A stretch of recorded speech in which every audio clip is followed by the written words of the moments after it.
It's quiet here today. This one is going to be awesome. They can smell bullshit. It was still kept very, very in secret. Warhorse, it leaked. Bastards. Kingdom Come Deliverance released in 2018 to a generally positive acclaim. Even though the game had its technical issues, the adventures of Henry of Skalitz proved to be something unique in the gaming industry.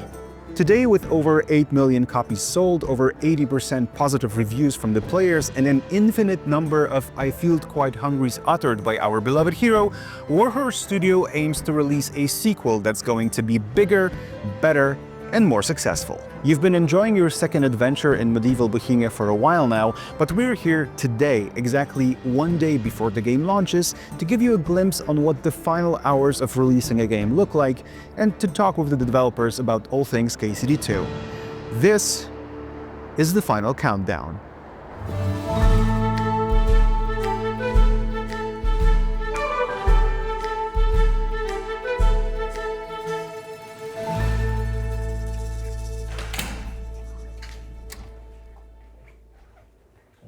Hi. Hi there. Hello, welcome to Warhorse. How can I help you? I'm with the media. We're supposed to be recording with you guys today. Oh, yes. No, we've been expecting you. If you wait here, my friend will be with you in just a second. Can I get you anything in the meantime? Water, coffee, bathhouse services, maybe? I think I'm good. Okay. Thank you. Just wait right there. Hi, I'm Tom. Hi, nice to meet you. Nice to meet you too. Shall we do this? Yeah, please, follow me. Great, thank you. Tom, listen, the guy at the reception, do I know him from somewhere? No, he's just got one of those faces. Do you know who I am? What do you do at Warhorse? Oh, you know, this and that.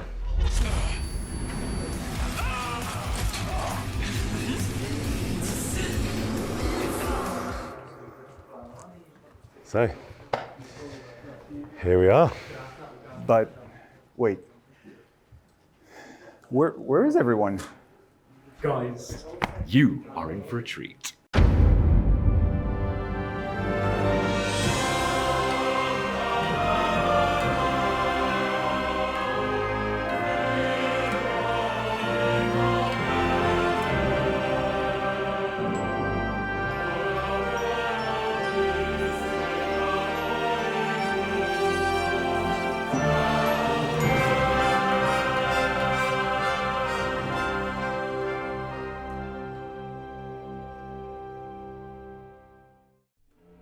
Before we can talk about the present, we need to take a step back into the past. I always wanted to create something from our history. Another thing is that there was almost no historical games that are not strategies, let's say. In my opinion, there was a huge hole in the market. We founded the company together with Martin and started to work on it. And it was quite tough because nobody believed that his purely historical game is commercially possible. 2008 to 2009, I was working in Codemasters in UK, so as a producer. Then I came back to Czech Republic. I was wondering, what am I going to do? My friend Viktor Bocan came to me and introduced me to Dan Vavra. And of course, I knew Dan from before, but we didn't meet before in person. So I was aware of him, of his work, and he introduced me to his concept of realistic medieval RPG. I thought it's a great idea. And it's completely Dan's idea, and I immediately saw that it's going to work. It's the kind of game I would like to play, and that really nobody did anything even remotely similar before. It was a quite tough start at the beginning because we had to find money not the traditional way. Investors, Kickstarter, years of actually struggle to make it happen. We started looking for investors, and of course we approached various gaming companies, and they all unimpressed by our pitch. And then we approached venture capitalists. Of course, in Czech Republic, there are no similar success stories of a venture capitalist funding a game studio and then exiting it and making a lot of money. The only people who did this were Peter Wachowska and the people who backed him, and then they were able to sell the company to 2K. We had a cool pitch, I believe, and we were trying to explain what we are doing, and we had a lot of meetings, but in the end the response was always, don't call us, we will call you. And we were pitching the game to these people and showing them this is the running demo, you can take a controller and play it. And they always said, well, we are not sure. We think that Facebook is future of gaming. And what about companion apps? Are you planning a companion app? We think this is the last generation of consoles. There will be no more console gaming. After maybe 2 years, we were able to approach Mr. Bakala, who was one of the select few Czech billionaires, and he made a lot of money in banking, and he owned several coal mines in Czech Republic. And so when he learned about our project, he seemed excited and agreed to finance the startup. That's how Warhorse Studios was born in 2011. In August, we were incorporated, we started hiring people, and we started working on the game. We didn't yet know it will be called Kingdom Come Deliverance. It was very recognizably the game that we then released in 2018. For us, it was more important to find out whether people are interested in Kingdom Come or not. It was more like a voting by wallets. The most efficient market surveys we could have eventually done. Original idea was, okay, so if you have, say, 10,000 people telling us this is good, go ahead, we would be more than happy. And finally, it was more than 35,000 people. It was actually a fantastic result, and it gave us some freedom, creative freedom, in financial freedom. We could have continued in developing the game. That was more than what we wanted. And as it turned out, we got much more money on Kickstarter than the amount I mentioned. And then we did a crowdfunding campaign on our own webpage. And in the end, we got so much money that we nearly were able to finance the development all the way till we were able to secure the advance from the publisher. Today we're used to saying Kingdom Come Deliverance, but there is a bigger story behind it. Generally, Kingdom Come is this religious Die Kingdom Come, so that's from that. It's a little bit funny because I wanted to have some series name, just like The Elder Scrolls something. So the Kingdom Come was supposed to be something like The Elder Scrolls. And then the Deliverance would be the name of the game, because everybody says Skyrim, Arena, blah, blah, blah. But it turned totally opposite. People started using the whole name. So I remember that the original dance speech, it was called Hammerheart, which, like, you are a blacksmith. But Hammerheart, I also think, is the name of some metal album or song. It was not really a good name because it was already trademarked. So these were the early days, but there is a long road between starting a campaign in January 2014, getting over $2 million from both Kickstarter and crowdfunding on the studio's website, and releasing the game in February 2018. First of all, the game needed a main protagonist, and the search for him wasn't easy. We wanted to have a universal actor that's able to be funny and at the same time is a little bit tougher, which turned out to be quite complicated. So we had limited options because thanks to the fact that the game is historical, we prefer English actors for the accent and everything. So we were limited to English actors. And when we did the casting, I received a lot of proposals and nobody was funny, which was bizarre. We had this test scene that we sent to them, and the scene was supposed to be funny. It was basically a joke, and everybody was playing it as a drama. So basically everybody was crying during it. I was like, what the fuck? Like, it's a joke, why are you crying? And out of, I don't know, 100 or 60 actors or something, just few were actually getting what it is. And one of them was Tom and one of them was Luke. Originally we casted a different actor for the role. Tom was the second. I don't know if he will like to hear it, but he knows it. But generally, the other actor was very similar. We already signed the deal, and then he was casted to some Netflix show, so he rejected in the end. Okay. It was very similar actor in terms of performance and looks as Tom generally, and he was also called Tom, I think. We know how the story turned out, and we have Tom McKay as the lead and Luke Dale playing Hans Capon. But since they were both in the running for the role of Henry, what made Dan not choose the other way around?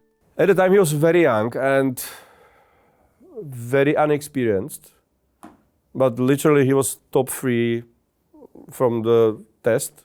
My opinion was that he's too edgy for the main character, which probably should be a little bit more universal. Yeah. So everybody could kind of relate to him a little bit more. So the studio had the funding, had the story, the cast, and the development went on.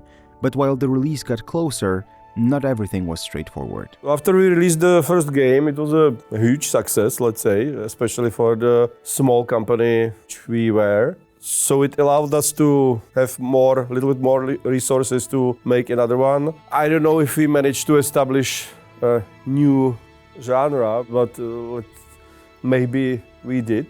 At least we proven that it's possible and that there's a demand for such thing. I hope that there will be some other similar games, let's say. This was rather stressful release, and compared to KCD 2, which we now experience in, so we have something to compare. That was pretty tough, Indeed, a couple of days before the actual release, in February 2018, we had some signals from Steam, like from the application. Oh, okay, geez, it's picking up, it's getting better and better, so it will fly. But to the very last minute, we were unsure. As much as we expected or wanted to expect or maybe wished that this will be a success, we didn't know. The overriding feeling was we did it, we managed to do it, we really finished it. And there were moments when it seemed like a very distant goal and we were not sure if we are going to be able to finish it at all, especially on the technical side. The KCD 1 didn't run perfectly on the then console generation, but it did run and you could play it, and that's no small feat.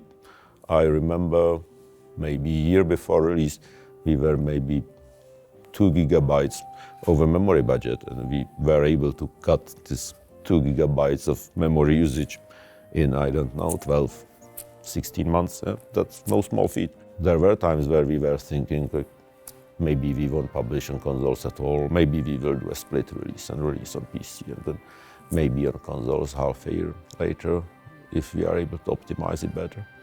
And in the end, we were able to optimize it in time for the release, simultaneous release on all platforms. That was great. What I did for the first half year after the first game is that I sat down and was preparing a big document that generally addressed all the issues and shortcomings and possible upgrades for the features of the first game. And based on that, we created a design document and plans how to upgrade everything. Not everything in the end happened, so there's a lot of things that we had to scratch because they were still too complicated to do. But generally that was the goal from the beginning. So it took me a lot of time and effort to decide what to do with the mechanics and stuff from the first game, how to make it better. We were finishing KCD 1, we transformed from this really small and medium-sized studio into a big studio, but we still were very lean, especially on the production side. And we felt that we really need to address this, that with this 100+ people, we can no longer rely on this ad hoc communication between people in various teams, that we really need to have some kind of more organized development, organized structure, even though it meant, of course, some loss of flexibility. After finishing the first game, the studio started looking ahead at what can be improved, not only in terms of ideas for the game, but also in the whole process of actually making it. For example, the pipeline for the cutscenes was already done, and we now can focus on improving the pipeline so it's more effective and the result is better, right? The second thing is that I was able to hire much more people just for the cutscenes. By the end, we had 12 cinematics, which is almost like triple the size of the original team. Third big difference is that we did some significant updates in the motion capture as well. We implemented performance capture. We had quite a bigger stage to record the cutscenes in. Even though it doesn't seem like that, the stage is still quite small. Believe me, it's much bigger than the original one that we had in previous offices. All the characters models were remodeled again because we had, for the second game, the technical standards are much higher than for the first one. So yes, we had to remodel almost everything. There are a couple tracks where I used string quartet. I wanted to use it in the first installment of KCD already, and that there wasn't a good place to do it. Now it was. And again, I used solo vocal, female vocal, which was again sung by my wife, which sounds like a nepotism, and maybe it is. Actually, I don't know if she was ever getting paid. But anyway, the thing is, you know, she's a wonderful professional musician, and if you have somebody like that at home, and she is willing to come at 10 p.m. into your office and record something because she's a brilliant singer, that helps a lot. Actually, players know her from the DLC number 3. She sung there the Apple, the Abličko, the song. Yeah, so this voice is coming back. Only in a couple of situations, but yeah, that's like where it fits very nicely, and it brings an extra emotion to the cutscene. For Kingdom Come Deliverance 1, you had this huge obligation and low expectations.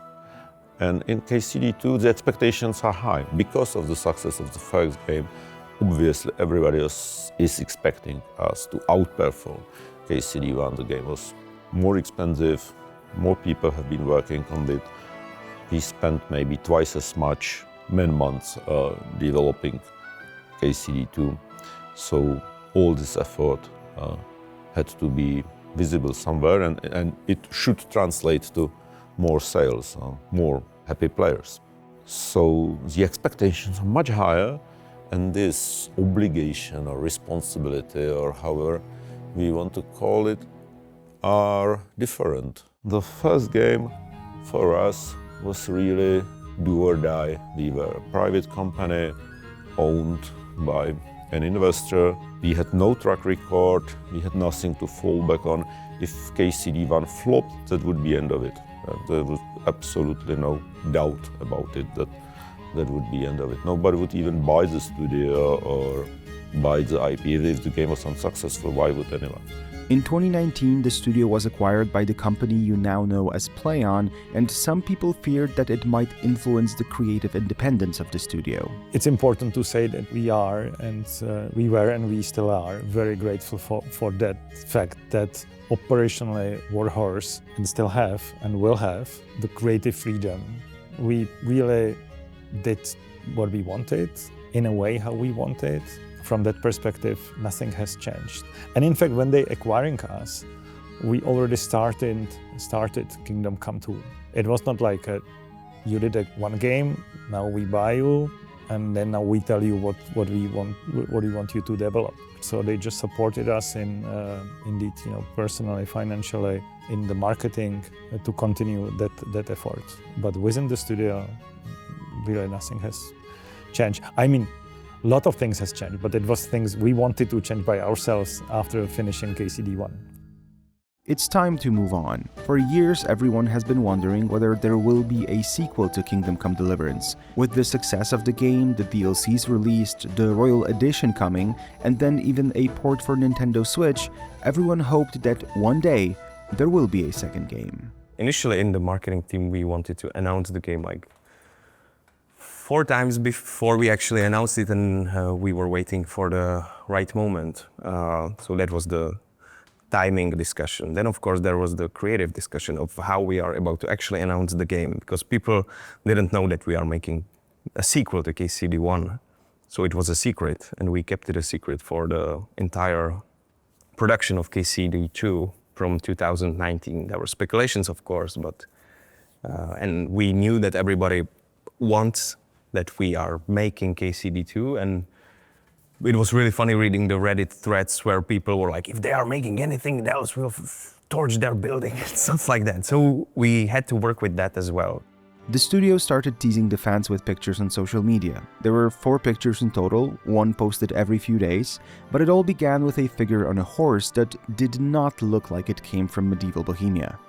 There was one guy that says, this is Dan Vabra on a horse, and he will tell us that we are about to announce KCD 2.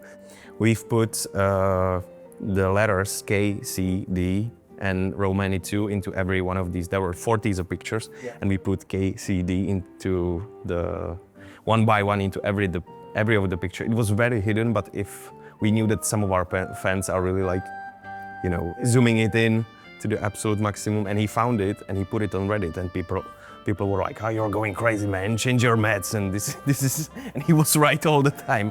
Finally, on the 18th of April 2024, the fans got what they wanted.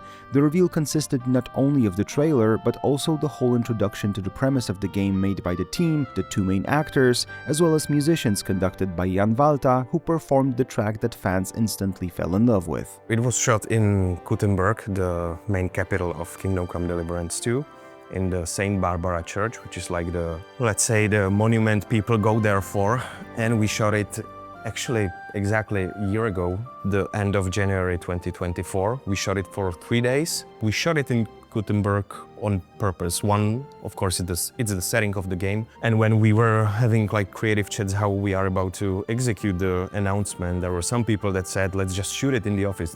It will be easier and it won't be as expensive, but where would the fun be, right? I think that's what made the whole thing special, sort of like having this conceptual setting and starting it in Kuttenberg with the mysterious rider and then having the orchestra in the cathedral. It's like such a unique setting that we haven't seen anything like that in game reveals before. Originally, this St. Barbara theme was meant to be played around the St. Barbara church, which is built like next to the magnificent walls of the Kuttenberg town. So I wanted to give it the grace and the gloriousness as it is now. But the thing is, you know, we are 1403. Church of St. Barbara back then was like maybe 2 meters high, maybe less, because it was still under construction. And because of the war, you know, the building was stuck. It was a working site. It was not that glorious as now it is. I already had the theme. And it looked like that's actually quite cool. I liked it. So I've decided that I will record this track in a like bit bigger official version, and I will record it live with 66 musicians in the orchestra and 40 people choir. It was supposed to be one of like 6, maybe 7 tracks you hear when when the game starts. You start the build, you know, and you see the main menu, and some music starts, you know. I actually maybe had originally 1 or 2 other candidates for that. But then there is this guy from the studio, his name is Vítek Mičke. He came to me and was like, listen, we are gonna be doing this announcement video, you know, about the game and all the things, and we just don't wanna announce it through a trailer. We want to do like a whole big show about it. And why don't we just finish it all? And he described me all the parts. I was like, oh, this is amazing. Wow, this sounds good. And Luke and Tom are gonna be in it together, you know, in live, in person. Wow, this is amazing. Oh, I was like, this is great, this is great, this is great. And then he said, like, well, what would you say if we would just finish it all, you know, with your St. Barbara theme? I was like, yeah. So I really didn't expect that. So I would never believe, you know, the music, you know, would have such a prominent spot, you know, anywhere. It's like, wow. So I was, of course, very happy. We have been doing this recording then with musicians in back then freezing St. Barbara Church, already built, already in its gloriousness, and that was like -6 or -7 degrees Celsius, I think maybe. It was like really pretty bad for musicians. It was a hell of an experience. It was an amazing thing. I mean, yeah, hadn't it been for Vítek Mičke, it probably wouldn't have this status, because he's, okay, I composed it, that much I can say, but he's the guy who elevated it up, you know, and he put all the spotlights on it. So, yeah, thanks, Vítek. It was important to keep this kind of announcement in complete secrecy in order not to spoil the surprise for the people. Good thing it didn't leak, right? Actually, it leaked. It leaked not the footage of the announcement, but footage of our trailer that was part of the announcement game reveal. It leaked actually one night before we announced it in April. So we were very happy it hasn't leaked until the day of the announcement. That I woke up at 7 a.m. I have like 90 missed calls from Luke. Oh man, look at the trailer. Fuck man, this is. And it leaked like a cut down of the trailer on one of our advertising partners' webpage. I was still awake because I was very excited. And Roxy, funnily enough, messaged me and said, Luke, the game's been leaked. You need to have a look. And so I was calling Toby, I was calling Vitek, and they were asleep. You know, it's 3 a.m. in Prague, and I'm like, oh my God. And then I think as soon as they woke up, damage control, you know, panic stations, and they got it all taken down. And then, but it's kind of a testament to the fans as well, because a lot of people I read were like, even if it has been leaked, I'm still gonna wait until Warhorse fully release all this stuff. I don't want to ruin it for myself. I want it all to come from them. And if you do that as a fan, it's for the best, because you get it properly. So we had to kill every single Facebook post and Reddit post throughout the day so it wouldn't spread, and it didn't, which is because we knew it would completely ruin the surprise. The whole intro with Tom and Luke meeting, it would be ruined. I'd been shown it and I was like, this is something else, you know, this is crazy. This is, I mean, I think other studios could learn a lot from what Warhorse did. You know, you could feel the passion behind it and why projecting the game upon the halls of St. Barbara, it's inspired. It's absolutely genius, isn't it? And I think that's only comes from when a studio and a team are as passionate as Warhorse are. It is finally time to join Henry and Hans in their quest of delivering the letter to Otto von Bergow. What letter, you might ask? Well, this one, of course. We, by the will of God, lords and nobles of the Kingdom of Bohemia, and likewise His Grace Margrave Jobst of Luxembourg, Elector of Brandenburg, hereby send you, Sir Otto, Lord von Bergow, and Royal Chamberlain, our respectful greetings. It is surely as clear to you as it is to us that our beloved kingdom has descended into a deplorable state of unrest, lawlessness, and hostilities, casting a regrettable shadow over the legacy of our late revered Emperor Charles IV. Eternal glory to his name. His heirs Wenceslas and Sigismund are in conflict, and our noble houses throughout the land have become entrenched in mutual dispute and dissent. As the nobility of this illustrious kingdom, it is our divine duty to endeavour to bring much desired peace to Bohemia, and likewise its righteous king. Enough of folly and wretchedness. Let us now unite our noble houses in seeking to make amends, punish the sinners as befits. Please accept this letter from the hand of our noble friend and envoy, Sir Hans Capon of Perkstein and Leipa, and his squire, Sir Henry of Skalitz, and to submit to them your considered response. In the name of Jesus Christ, laid down at Rattay Castle by the undersigned in AD 1403. It's the direct continuation of the first game, so basically where it ends, this one starts. The first one was not closed, there was a huge cliffhanger at the end, so basically we continue, and everything that was started in the first game is finished in the second one. It's about the civil war in Bohemia, where the king is abducted by his brother, who is trying to take over the kingdom. Our hero is a victim of some raids on cities that produce silver, and he wants to have revenge, but at the same time they want to save the king and kind of end the war. The second game is much bigger in terms of politics and scope than the first game, which was just focused on the main character and his struggle in some rural areas. This time it's much more about politics and kind of bigger picture of what's happening. Concept of the full story was done at the beginning, so the second game was already established 10 years ago, and the original plan was to kind of have the whole story told through the first game, which was not possible and quite naive, because even the second one took us a lot of work, so it was totally impossible to do it in the first game. But I believe that there is going to be a second game, because I was quite convinced that it's going to be a successful game. And especially after Kickstarter and all the publicity we got and reactions of the people, and everybody was very positive about it, so I was quite sure the possibility of second game would be quite high. We are like looking at the story from two different perspectives. One is like what's happening in the world and the lore of the world. And obviously there, in the beginning of the 15th century, when the game takes place, there was a raging civil war. But then the other perspective is the personal story of Henry.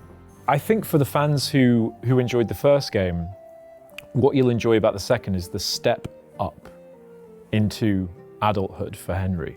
You were dealing with bandits and small town problems, and now you're dealing with kings and you're dealing with really big armies and big boy problems, and you've got to rise to the occasion. And I think that's quite exciting. You know, just like in life, you have to grow up, and things get tougher as you go along, and that's good. You know, the new challenges and seeing Henry grow in that way is really exciting. So I think they'll enjoy that. KCD 1 was from a child to a man, and KCD 2 is from a man to a warrior. And specifically to a warrior, not a hero. He still has this kind of struggle with his past self when he still feels that he failed.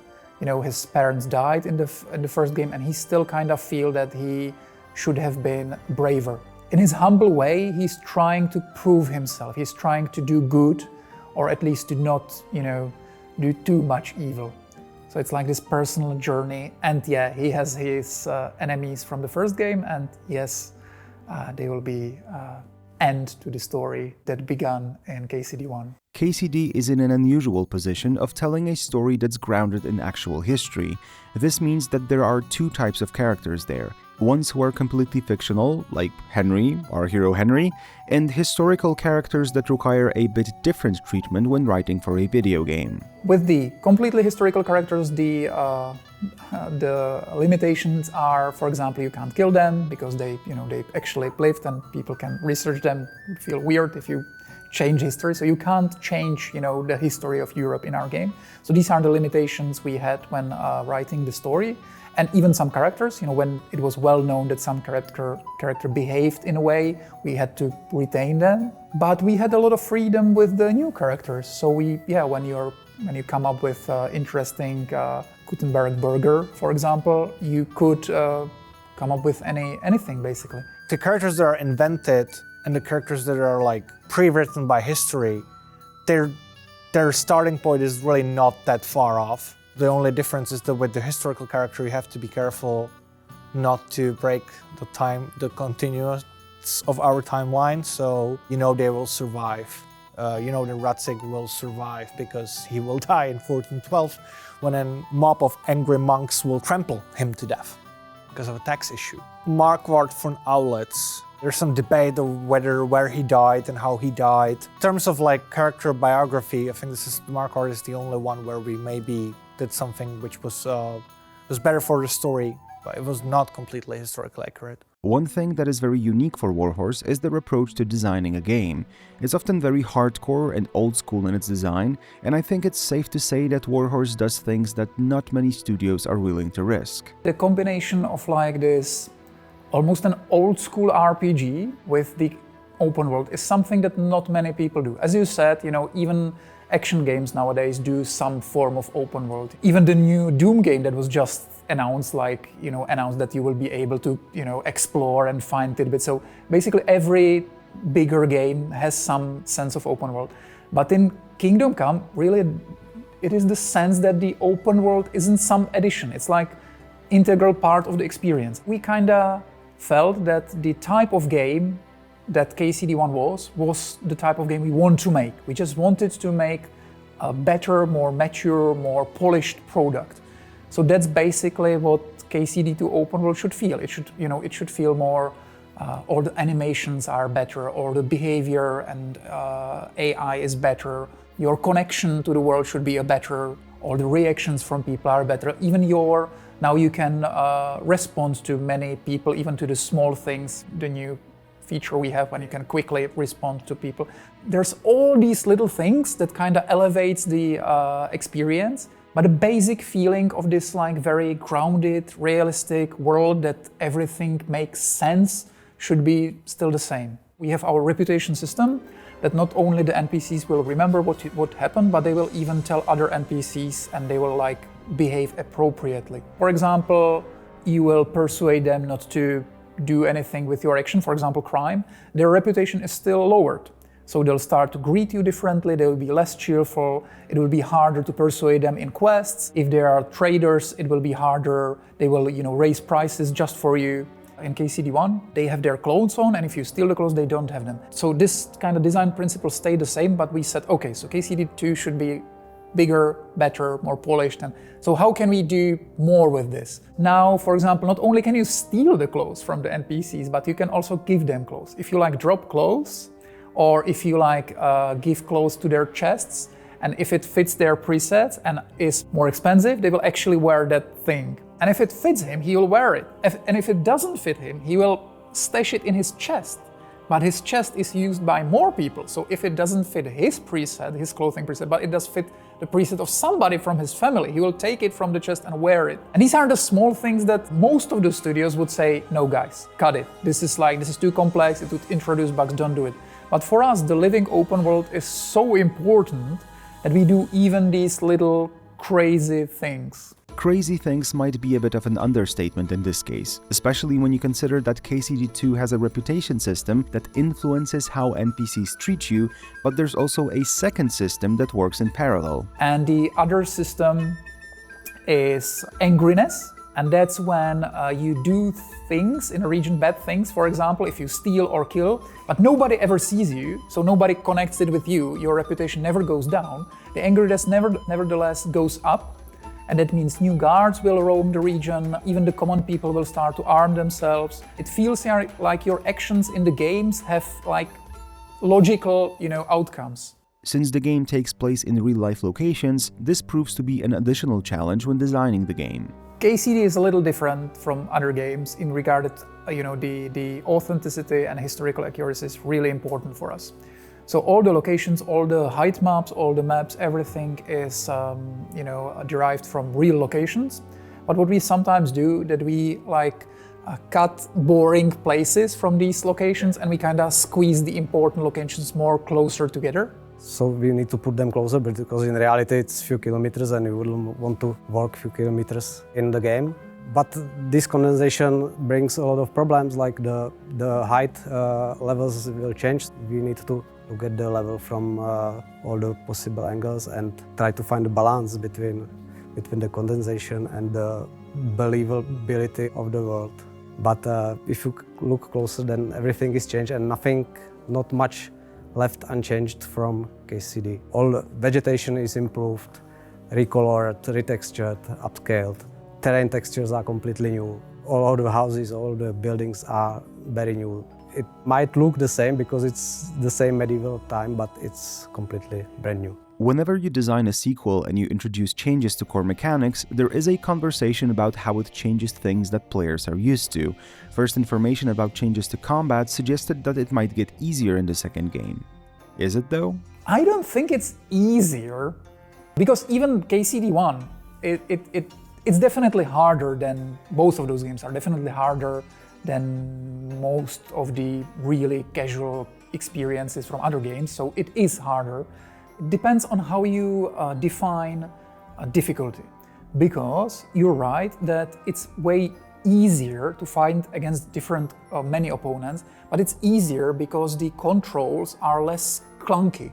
But this kind of difficulty is not something you want to have in your game. In this regard, it is easier to get into it, it's easier to control the thing, but it's not easier to do the most intricate combos in the game. It's not easier to do, it's actually way harder to do master strikes now than it was in the first game. In KCD1, you were nobody.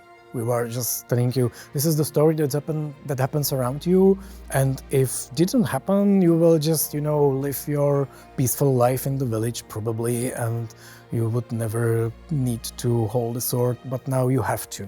So the combat was difficult because it was difficult for your character, and when you learned combat, it would be a little bit easy, but still quite realistic, because we want to tell you that the world around you is dangerous, that you will die if you will be careless. And for the KCD2, we say you have already something behind you, the KCD1. You have fought in battles, you needed to kill a lot of people to survive. So now you are still not a superhero, but you already have some experience. So we wanted for KCD2 to give you this feeling that it's still a harsh world. You can still die if you tackle too many enemies at once. It shouldn't be easier because the world is the same, but it should be easier to get into. So the understandable challenge that's clearly communicated to you is actually even a little harder in KCD2 than it was in KCD1. But the approachability of the controls and the systems and the ease of understanding what you're supposed to do is easier in KCD2. Keeping in mind how unusual this series is because of its historical aspect, there is one part that for some might be overlooked, but it is absolutely crucial in the whole process. My favorite things about working on KCD franchise, it's the research and the way how you learn so much about the history and about the culture. It teaches you how skillful our ancestors were, how many great things they were able to build with much less resources or technology than we have right now. Fortunately, we have some great people in the team who are really passionate about history and came even from backgrounds like restoring historical buildings. So they really knew the physical part of it. So it's not just virtual research. You go into the places, touch the stones, see how things works and how they were built. We couldn't really say what we are using it for because all of the title, plot, everything was still kept very, very in secret. So I had to base on what we did before, and people were a bit suspicious because why you need right now information about Castle in Trosky when you've done it about Posazavi. So I had to come up with some additional information why we wanted for comparison studies and blah blah blah and extensions and so on.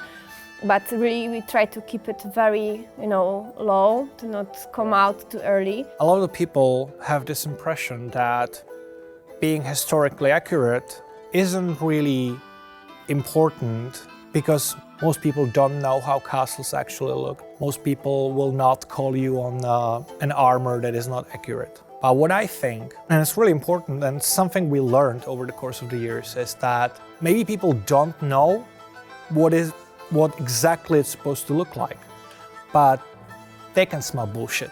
So if you're claiming you're a historical video game, you have to be true to yourself.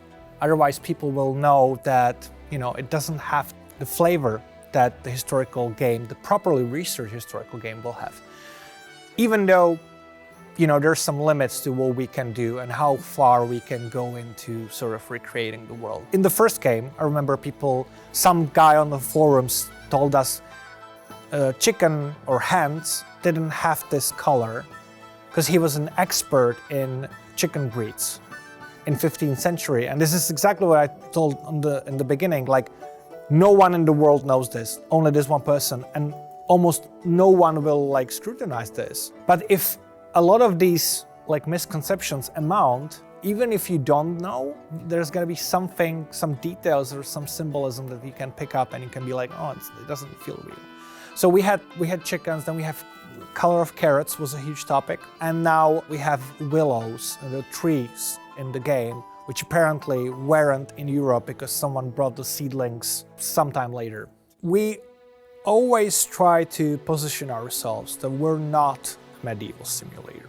It still should be entertaining experience. And we say our number one goal is immersion. A lot of the time these go together, immersion and historical accuracy. But sometimes it might put you off.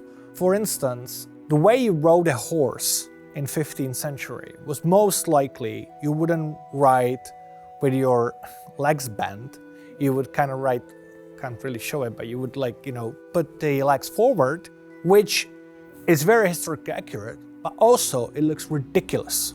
And you don't want your people to laugh at the knights. The knights should be like, I'm afraid of these guys. These are respectful. There are certain things that, even though it would be historically accurate, we opted for a more convenient way to display it, because ultimately we don't want to put you out of the world. So these are the things where we try to steer it more into it's immersive. That's the most important thing. And if the history goes against that immersiveness, we sometimes have to do something about it. And technical reasons, there are loads of examples where we have to like sort of cave in.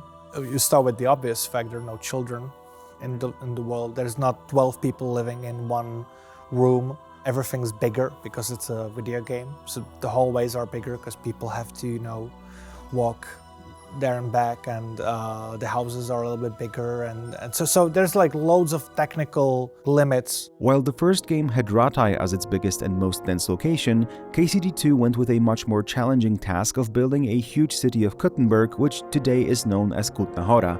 And as you can probably imagine, it wasn't easy. We started with really gathering not only the sources, but contacting people who dedicate their life to actually study how Kuttenberg looked in previous centuries and all of the work around, so regarding the mining and stuff. We found out that there is like really tons of materials, and exactly, again, some blind spots or like places where it's very difficult to estimate what would be exactly, because you don't have much of the evidence from that exact time. So we had to base on everything that we had a little bit before and a little bit after. For example, then something was like establishing process, or it was like stopped or so.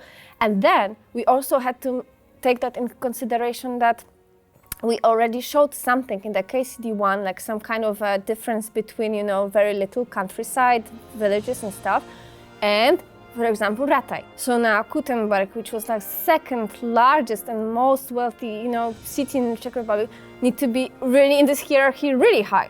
So again, like we had to push it. So we had to do this pimp ups, as I say, to consider, and then of course add all of elements, study the things that were in the cities nearby, like also from Prague, like collect that information and follow up people who are actually like, you know, living there. We have to paint the whole world. This is the problem with us going against actual historians, is that if you're specializing in pottery shards in 15th century Bohemia, you know everything about pottery. You know, we have to know everything about everything. We have to build the world. And we can't really leave white spaces. If you are doing academic research, you can say, this thing we don't know. But you can't just, you know, you can't go through a city and suddenly there's a white space instead of a house. That's a bug. It's not us saying, oh, we don't know how this house looked. So for example, in Kuttenberg, on the corner today, the tower with the clock, it's not there, it burned down. We have no idea how it looked like, but we used our educated guesses to reconstruct it, because we can't really say we don't know how the tower looked, because that would look weird if there was no, I mean, like today there's no tower, but if there was sort of like, I don't know, a white cube instead of a tower, with a message like, sorry, but we did our research and we don't know how the tower looked, so instead of that, we'll just admitting it by putting this placeholder here. That wouldn't be really immersive. One thing is to creating this historical city, which is really great experience on its own, but we still need to make sure it's a city which works in the game. We are not creating like this open-air museum or some theme park or something. We are still making the game. So we needed to rethink so many things, even the things how you navigate through the city, where you can go, where you cannot. Some gameplay mechanics like the crime system, the stealth. So for example, if you want to rob someone's house, you need to these escape roads from the houses, and creating the historical city was the first part of the job. The rest of work was to make sure it still looks as we wanted, but at the same time it feels great to just explore it as the player. Having a son of a blacksmith in a game meant that we obviously expected to be able to take on the role of a blacksmith. However, the first game did not have that option, so it was obvious that the sequel needs to tackle this idea. So we always wanted to do that, and in KCD2 we finally had the option and time and resources to really do that. So when that decision was made, we started thinking about how to do that. We researched how swords are made, how they were made in history. We researched a lot, we talked to many people, and then we were trying to come up with a way how to make this complicated process not too long, because gameplay-wise it needs to be kinda short, so you will still enjoy doing it, and to feel it as tactile as possible. There was always this design principle in Kingdom Come that everything should feel tactile. That's, by the way, the reason, for example, when you're opening a door, for example, Henry really touches the door. When you're picking up things, Henry really touches the things. We're discussing how to implement some UI to help you with the process, but in the end, we hopefully successfully managed to give you all the information you need just from the minigames.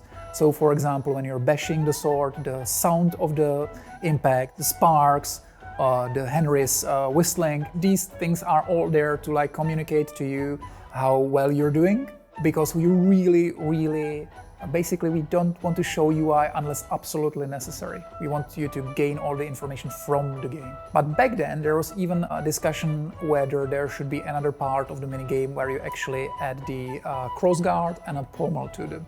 But that was really difficult and not really fun to play with. That's not something the Blacksmithing back there actually did, so there would be only like attaching it to the sword, and that would be kind of different, or it would create like enormous, almost infinite amount of variations. So we scrapped it. But other than that, the minigame always was planned to be like this. In the end, this comes from it. If you would isolate it, it would be, I would say, pretty weird experience, but within the context of the game, we think it works good. Both Kingdom Come games have phenomenal soundtracks, and there are two men who are responsible for how the world of 1403 Bohemia came to life in terms of music. It's not just like to create a lot of music, just for clarity, there is over 10 hours of music in Kingdom Come Deliverance 2. Over 9 hours were composed by me, and the rest was composed by Makari Kanasporka, who focused mainly on things like, you know, pop music, bath music, and that kind of stuff. And yeah, he has one particular very good banger from a pub, kind of a pub song, and also music for fist fights. So that's like for him. And I've done the rest, which is like, you know, the symphony orchestra stuff. You would say like the big stuff. That's one thing. There is like over 10 hours of music in the game, and it's 400 tracks, 400 compositions. So that's a lot, you know, compared to like what would be like normally like 50, 60 cues in the film, maybe 70. If there is one thing which rules the music for me in KCD 2, it's the overall tone of the story and our main character, Henry. In Kingdom Come Deliverance 1, it's like a boy becoming a man. Kingdom Come Deliverance 2, it's like a man becoming a hero. Not a hero. He can also be a bad person, but still somebody who matters, you know, whose action matters, you know, somebody who can really decide and he can stand for himself and for the others. And that's a huge step in his life, and that's a huge step in the story, which changes the tone, particularly in the Kuttenberg part of the story, but it already starts at the Trosky part. It's also about the problems our characters are solving, you know, like what are we talking about now? It's not anymore like a, you know, small quarrel of some local landlords or something. It's much bigger than that, you know. You actually become a part of really historic events, you know. You are changing the course of things for kings and maybe emperors and whole countries. Same as KCD2. Overall, the KCD2 music should be bigger, better, and more mature. And that's maybe the more mature, it's the most important word to say. It wouldn't work with this new Henry, with this new big story, with this, you know, new epicness of it all.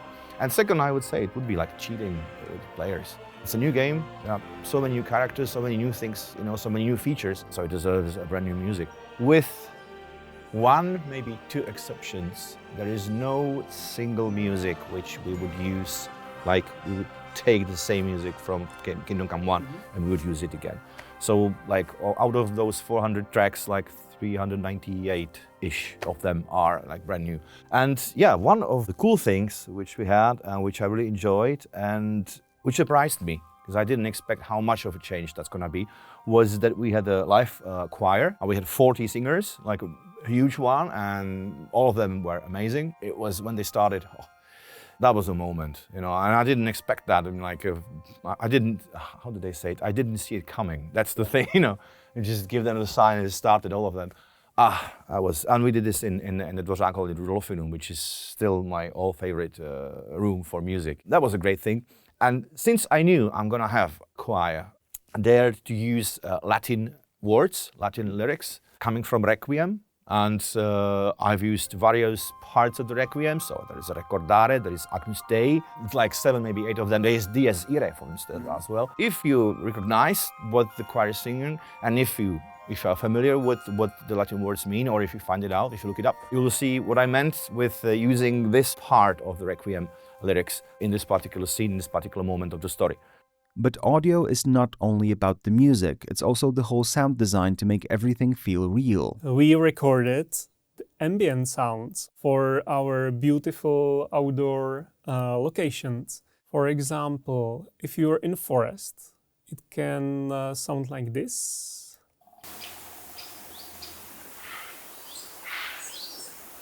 Nice, quiet atmosphere. Not much stuff going on here, but it's very peaceful. And then you go deeper in the forest. So now the ambience changed to more deeper forest where more songs are singing. The rain can start. Over this sound, other rain sound plays over, so you hear like the drops hitting branches and leaves. And then maybe it stops raining. And for a bit you can hear like the sustain of the rain inside the forest. So even this atmosphere slightly goes away and goes back to normal. Instead of just crossfading through rain and forest sound, we have these really cool transitions which should be immersive, really immersive for the players. We recorded all the ambiences in 4 channels rather than just stereo sound, which would be like fixed left and right. Yeah. Instead, the whole ambience rotates and moves around the player as you move around as well. Okay. So it feels more alive. There are, of course, real-life sounds recorded by the team, but sometimes what sounds very real might actually be an artificial creation cleverly made by the sound engineers. And the second thing is that the videos you see here might not be the latest ones, so they are just for the working purposes. So. And not only plate armor, we can also modulate different sounds. For example, chain armor.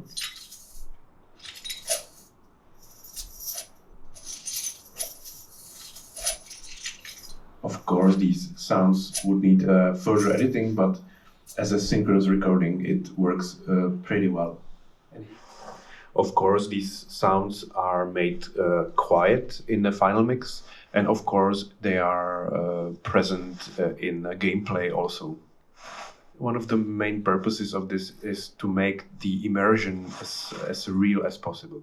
I had to record underwater fart. I used some bucket filled with water, and I just used empty ketchup bottle, and I made it like this. It was nice, and I just wish I could do more sounds like this, but well, it's just what you can hear is most of the time what the sound is. So, for instance, there is a lot of throwing up in the game, farting, throwing up, all sorts of sounds like this. And for throwing up, it's really hard to do the sound. So basically the best way was just recording that thing. So you get drunk with the team and then you record the sound. Yeah, maybe add some layers of the material falling to some ground and yeah, and you're there. It requires a lot of beers, but... Well, the drinking is the easiest part in this. Yeah, so the sound guys did a great job regarding the Foley's. They were creating most of the Foley's by themselves, But we were also recording like the crowd sounds, which in the practice means that we went to this beautiful park in Prague with a group of, I don't know, 20, 30 people, and then we're like shouting, laughing, talking. They are fighting together, and it was really cool, and it kind of helps to feel the crowds behind or like the life outside of the frame, right? So the sound part of the cutscenes are being sometimes overlooked, but like I really enjoyed it and I love it. Here we have the trebuchet sound, starting with wooden layers. So there are quite a lot of them. So there is a different wooden layer here.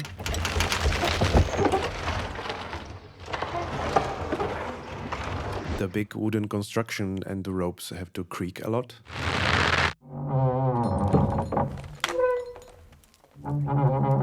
Then we needed to add some airy sounds, some whooshes and flying of the projectile. So the blue regions sound like this.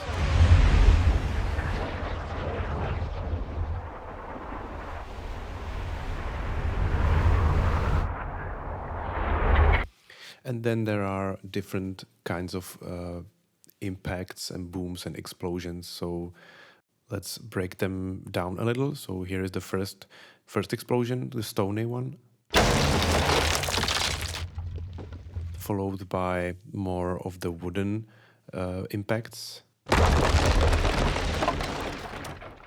followed by some falling debris.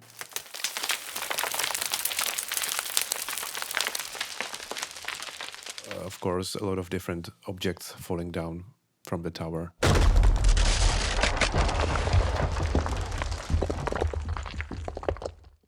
For the falling bridge, there is this dedicated cluster of sounds sounding like this.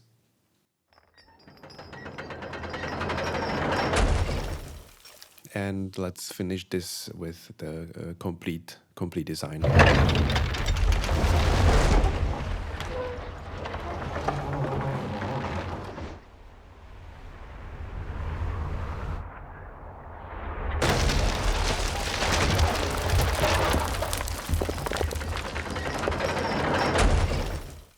Obviously, the process would not be complete without the work of the animators.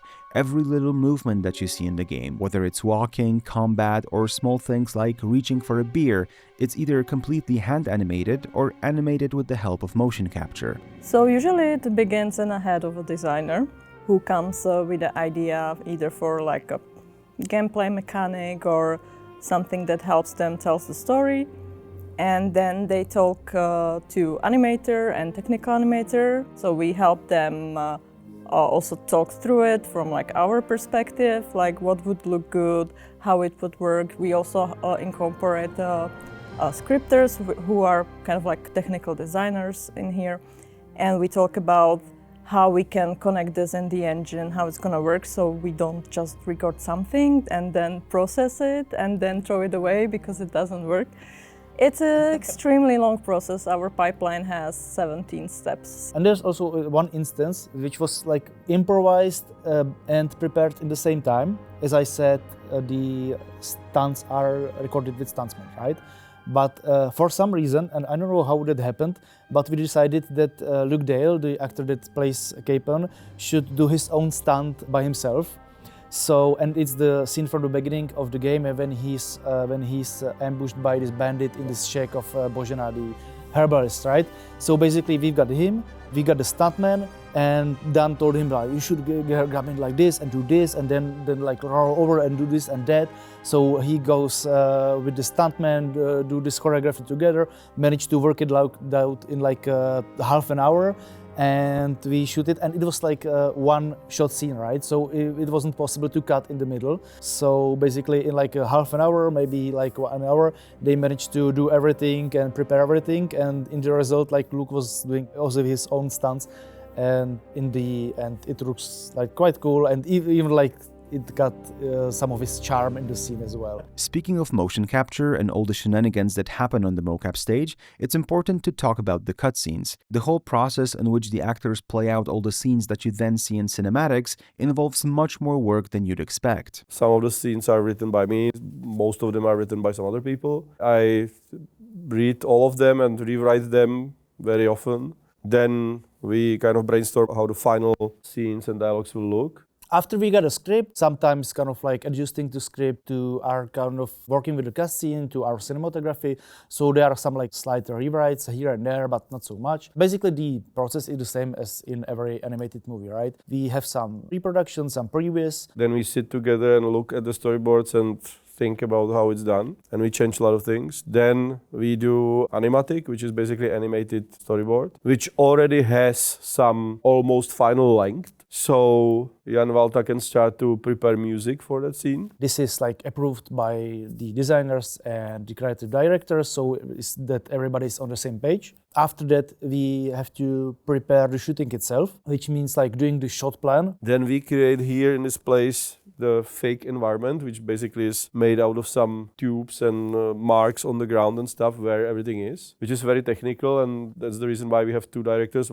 I am responsible for the acting, and Petr Pekař is responsible for everything else, where people should stand and how should they move, and in order for it to work. It's actually quite straightforward. We've got this head camera rig on your head with some stuff that holds the camera in front of actor's face, and it's recording the performance. So we've got really detailed video recording of actor's performance on set. This is tracked in some software, and then it's later translated to the rig, and after that we are just polishing the expressions and making them like much more fluent. It's also a possibility to change the performance a bit, add some subtleness into the performance that wasn't done before, change the expressions a bit, so we've got like much better basis for this work later in the post-production. The stuff I saw early on was like really funny.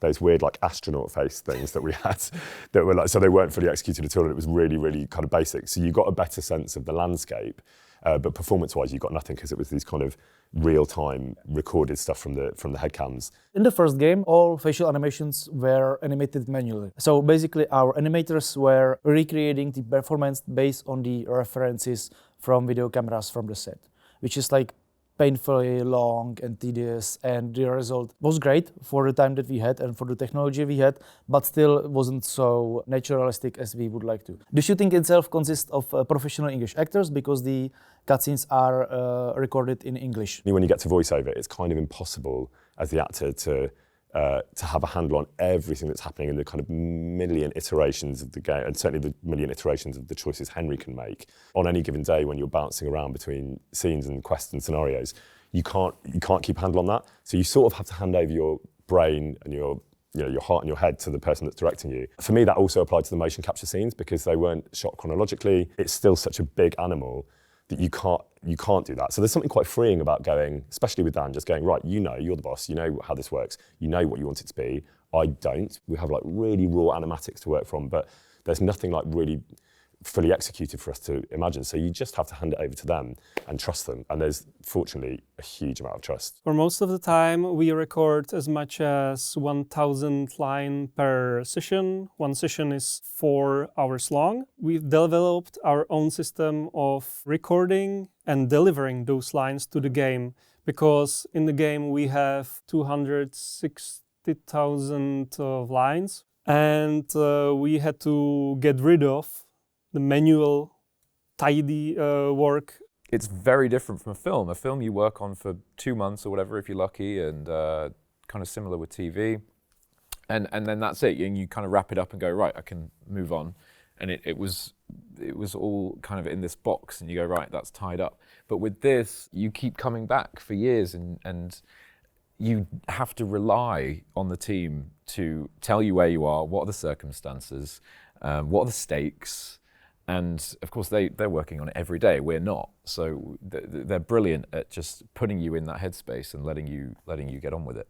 So we've got English actors, Czech actors that are helping us with non-speaking characters, and stuntmen, and sometimes like we as cinematics are recording some things by ourselves as well. Where there are like two armies clashing together, we couldn't record it in one go, so we have to separate it to like segments and small skirmishes and then putting it all together.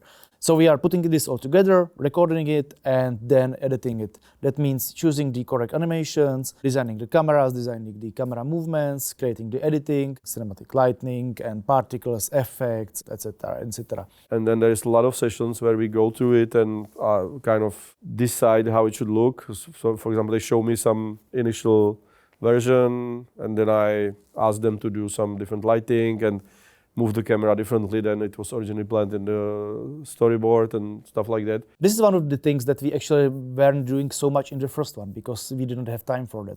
There were like lots of miscommunications there, and some of the scenes has to be reshot because we didn't kind of understand each other regarding the concept of the scene, right? In the second one, we strictly did concept and previous for every cutscene, so everybody's like, yeah, this is it, this is the scene, this is the music, this is the editing, this is the pacing, this is the mood, this is the atmosphere. We had two sound designers just for the cutscenes, and they are doing nothing else than just doing sound effects for the cutscenes. This is something that I'm really proud of, and I wasn't doing it myself, it was our sound team. But they really managed to do a great job. At the beginning, we sat and when we said how do we want to approach the cutscenes regarding the atmosphere and effects and realism/realization, we were on the same page, so we started doing it, and after that they created just this like beautiful living layers of sounds, natural sound, atmospheric sounds, but still with like this nice amount of cinematic effects that makes the cutscenes sound interesting but still realistic. It's like 8 to 10 hours of recording, and we create 5 minutes of actual cutscene. We did last motion capture session, I don't know, 2 years ago, and then we were working on finishing the cutscenes for 2 years almost. Generally, we were just like pushing through and recording cutscene after cutscene for like almost 80 shooting days. 80 days? Yeah. So, okay, so that's a lot. And how many hours of cutscenes are there in the game, roughly? Roughly 5 hours and 1 minute. We are in the actual mocap stage that we are using for not just the cutscenes, but for every animations that are being used in the game. There is like multiple cameras that are here on these rigs, and they are used for the motion capture. Basically, when actor is having the markers that we can see over there, they are being reflected back to the cameras, and then thanks to this like triangulation and comparison, the system can know where the markers is in the 3D space. Then it's like connected together to this skeleton, and based on the differences how the joints move and the bones move, we can translate it to the actual movement. We are starting and ending the shot with the T-pose. It's like a clear visual cue for the editor where the recording starts and when it ends, right? So if we are, for example, doing a scene and we have to redo it again and not stopping the cameras, we are doing the T-pose again, so we can clearly see that somebody is stopping the shot and recording again. When we are doing this, all the markers are clearly visible from the cameras. So that's why it's T-pose and not like I-pose or Y-pose or anything. Yeah. So it's like a reset pose, exactly. The way how the horse works is that we are basically using just the top half of the body, the hand movements and the gestures and the performance, not using the lower half of the body because it's being used for like to be in sync with the horse. When we are recording the horse movement, we are using stand-ins to help with the eyeline. So for example, the horse is passing by something, the actor is starting, and we have to play as if he's passing somebody, so he's watching somebody coming against him, so he can like look for him as well, and then like you've got like this connection like that. Of course, we've got like tons of weapons here. So we've got like two types of swords. This is a short sword. You can see the markers on it as well because we need to see where it is in the 3D space as well. Then we've got a two-handed sword, which looks like this. Yeah. It's in different stages of wariness, I would say, depending of how much did we used to.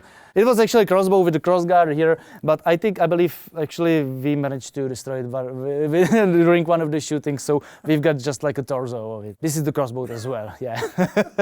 We've got various pictures like this. pictures or tank cards, depending on what do we want to use. This could be like an apple or a pouch or whatever you need, or a grenade, I don't know. The acting in mocap requires quite a lot of imagination, right? Because you just have this set and nothing else, and some props and construction that the actor has to imagine how it will look in the final product. If we can help them concrete, more precise the prop, it helps them at least like that. But generally, as long as the dimensions are okay and the weight is okay and they are handling the prop as they should, so it's more like having the correct reference for the handling and for the manipulation. At the beginning, during the first KCD, they tried to use actual weapons for the combat, right? Which, as you said, helps with the weight and with the feel. I was told that the weight is quite similar. The feel from it is a bit different. The center of mass is a bit different. There was idea to use real weapons at the beginning, but the thing is that when you are using real weapons, the stuntmen are much more careful. They are kind of holding back not to injure each other. There was decision to use these fake props, so they are not holding back so much. But in cutscenes, sometimes we were telling the actors to play as it is much heavier than it actually is. The matrices are mostly for fallings, right? For the combat, or we recorded some fallings from like 2 meters height. We recorded some bigger falls, some smaller falls, but also this is mostly like for falling down from standing. There is this scene when Hans and Henry is walking through the water at the beginning on the lake, right? So to kind of have this like heavy movement in the water and in the mud and everything, we use the rope as well to kind of drag them back, so they are moving a bit more heavily and it looks a bit like more natural with that. We are recording the voiceovers and the performance as well, and we have to do some like electronic clap, something that helps us to synchronize this all data together. And for this, whenever you start recording, this really loud and annoying beeping sounds to kind of announce that the recording started. It's really annoying. Everybody hates it, but it's really necessary, because without that, we would like just synchronize it manually. On your marks? We've got, I think, 6 head-mounted camera rigs. They are custom made. That means that one guy from Warhorse actually printed it from the 3D printer. There is like series of stripes and screws that helps to kind of fit it to anybody's head, right? These are the lights, because you have to have the clearest video that you can have on the face, right? So there is not like some parasite shadows or anything, and this is like really clear contrast recording of that. On the back of the head, there is this like a box, and it contains the micro port with microphone and the light and the camera and everything. We could always bought it by some external company, but it was like 10, maybe 50 times more expensive than doing it just by ourselves. So this was a peek behind the curtain to give you an insight into how development of such a game looks like. We need to move on though, because on the 3rd of February, just one day before you got to play the game for the first time, Warhorse was getting ready to celebrate. I have this thing in the studio that we do the release party the night before the release of the game. The reason is simple, so that we, no matter what, have a great party, no matter if the scores are good or bad. So just like this is the end in a way. However, this time around, I messed up somehow and put the embargo time, because this time we sent the review code a month before release. Now the day 1 patch is a week before day 1, so everything is moved forward, same as the embargo, which is now on 5 p.m. the day when the time when the party starts, so everyone will know by the time they arrive. But again, positively nervous, should be fine, and at 5 p.m. everyone in the studios, hopefully in their Uber or cars or on the metro or whatever, on the phone, but going to the release party, because I think that's they deserve it, and they did an awesome hell of a job that now culminates in this huge party.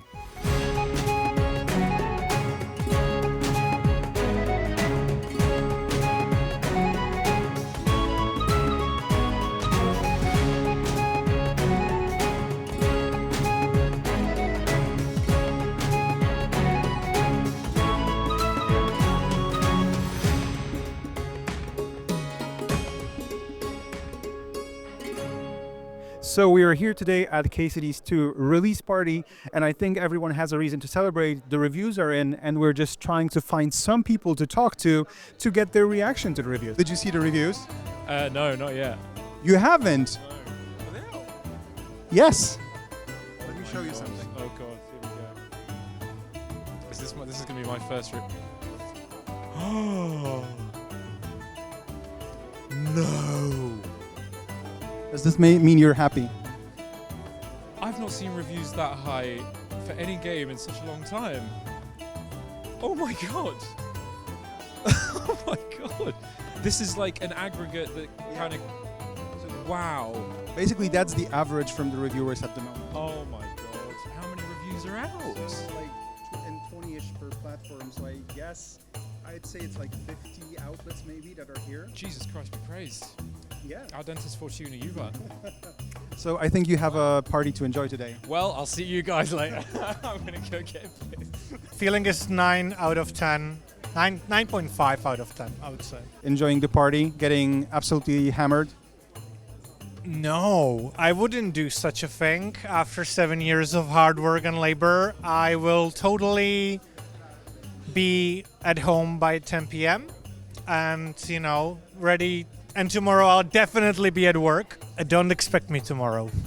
Those are amazing numbers. I sort of feel like I need somebody to fully debrief me on that, but that is like... Basically, that's amazing. Yeah, it looks amazing, but I'm sort of hoping that it is amazing. Generally, like most reviews are very, very high. There's scarcely anything that's lower. Amazing. So there's a consensus that you basically made a great game. Oh, well, I certainly hope so. I mean, there's a lot of people in this room tonight who you'll see who have put a lot of work in to make that happen. So it's very much a team effort.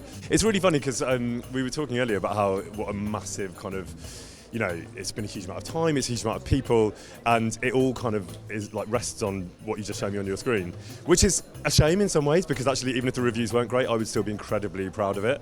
But it definitely helps that the reviews are good, and hopefully it means the game will have a bigger audience, and you know, people will engage with it more. So that is a good result.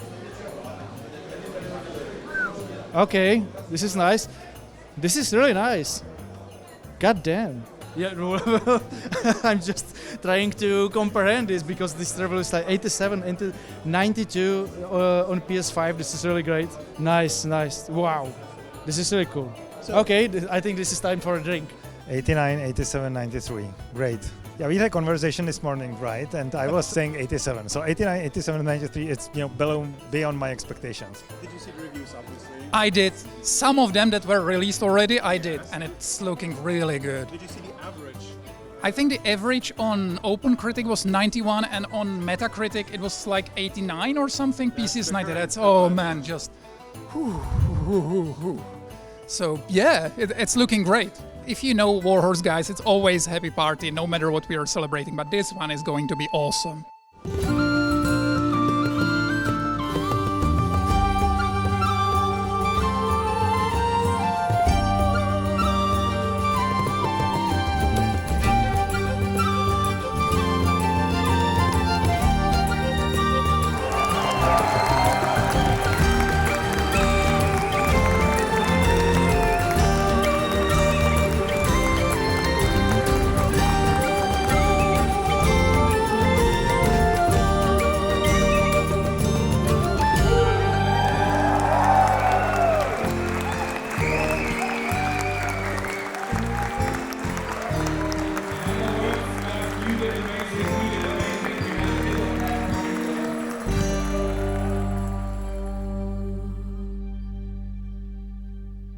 All of that doesn't mean a huge amount until it's in the lap of the individual and they're having their own journey and they're making their own choices. So I just hope that we've delivered what they expect on that front. I certainly think we have total faith in the people in this building. But yeah, it belongs to them now. And all the rest of the noise doesn't really matter. It's just in their hands, and we just hope they enjoy it. Yeah, it's almost like it takes on its own life and becomes something else when it's handed over. But I would just say, I really hope it exceeds or lives up to the expectation. I know that people are really excited, so I just hope that they love it as much as they hope they will, and I think they will. The journey of Kingdom Come Deliverance would never be complete without the community surrounding the game, and we found a perfect person to talk about it. A young streamer, the prodigy of Twitch and YouTube, part-time Hans Capon, and a full-time wonderful human being. Since the second game was announced, I noticed this incredible enthusiasm for the game. And it's always been there, but it was like really ramped up when the second game was announced. And I really wanted to make sure that I could engage with people, and it's so much fun. Like the subreddit is, like, it honestly makes me belly laugh on a daily basis. And so because of that, I keep doing it. I feel like some gaming communities get a bad rap, and some people can be quite toxic, but I don't find that with this community. And people are just effusively positive towards me, and often they can't believe that I'm replying to them, and I'm like, I'm just a dude, I'm just a guy, and I'm as enthusiastic about this game as you are. I've always maintained that it attracts a certain type of person, certain clientele. They're usually quite studious, they're usually very excited about history, and they love the realism aspect of the game. Often they're quite nerdy, which I love. I'm a nerd, so we go hand in hand. I used to collect Warhammer figurines and paint them, so yeah, absolute guilty nerd here. And yeah, and they're always just so lovely. They're always just so happy to. They're also very funny. They're funny people. They've got a great sense of humor, and they're really good. They're really hot on their memes, which I love. I find meeting fans in person kind of surreal, because most of my fan engagement is done online, and then when it happens in real life, it's sort of jarring that someone actually cares that much about a performance I gave. You know, I got off the train recently in Copenhagen, and a guy came up to me and was like, "Are you Luke Dale? Are you Hans K?" And I was like, I just couldn't kind of believe it. And with fan signings, I did have a taster of it when we had the concerts like a year ago, maybe a year and a half, and it was the first time I'd ever done anything like that, where I had people coming up to, it was me, Dan, and Jan Volter, and I think Michael Piffin as well. It's like this endless train of fans. It just seemed to go on forever, and my hand was hurting by the end signing everything. But I really like it, because it's these people that show up to events like that are the die-hardest fans. They're the people that this game may have changed their life. This game may have been a route of escapism during a dark time in their life. This game might have taught them things. It just clearly means so much. So to be able to be there and sign something for them, which means so much to them, it really does feel good. The cast of Kingdom Come is very open in their interactions with the fans, but this man is the absolute jester among them. There was one online that I found hilarious, where a guy put on a Facebook post, if this post it was in the Kingdom Come group, he said, if this post gets 100 likes, I will name my firstborn son Kunesh.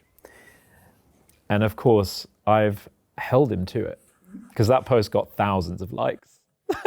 So of course, I give him a call every now and again, and I'm like, have you met the one yet? Have you met the girl of your dreams? Are you having a child? Is it a boy? Okay, I'm coming to the hospital, because you're going to name it Kunesh. Okay? He thinks I'm joking. I am not joking. It's happening. So that's one of my favorites. I don't know what was going through his head. Also, low threshold, 100 likes? Are you kidding me? You should know the Kingdom Come community better than that. I'm going to be there at the birth of the child, watching him as he signs that birth certificate. Absolutely. Okay, funny man. Let's move. Wait, there's actually more? Yeah, so there's this one interaction with a fan where a guy posted on Twitter to Warhorse asking for help, because he was like, oh, so frustrating, Warhorse. You know, there's this glitch in the game where Hans Capon follows me around throughout the game. Everywhere I go, it's so annoying. Everywhere I go, he's there. I turn around, he's there. And then I saw this, and I just wrote on his post, "Hi, Henry." And I was like, he can't even escape me in real life. It's just perfect. In order to make something special for the community, Warhorse team actually came up with the idea of talking about the game through live-action episodes shot with Henry and Hans. Well, Tom and Luke. We said to each other that we have these two guys people love, Tom and Luke. They look exactly the same as their in-game characters. They have such a great body chemistry, so let's make them the main anchorman of this video series.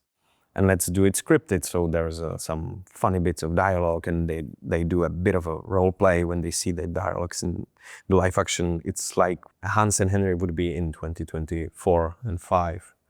So that was the fun element of it. Of course, there's like a lot of extra work of writing the stuff and editing it, but I think it was worth it, seeing the response from the community. So we sort of twisted it into a little bit of entertainment series. So we called it infotainment internally. We have an amazing community, as we've talked about a lot, but we talk about it a lot because we mean it.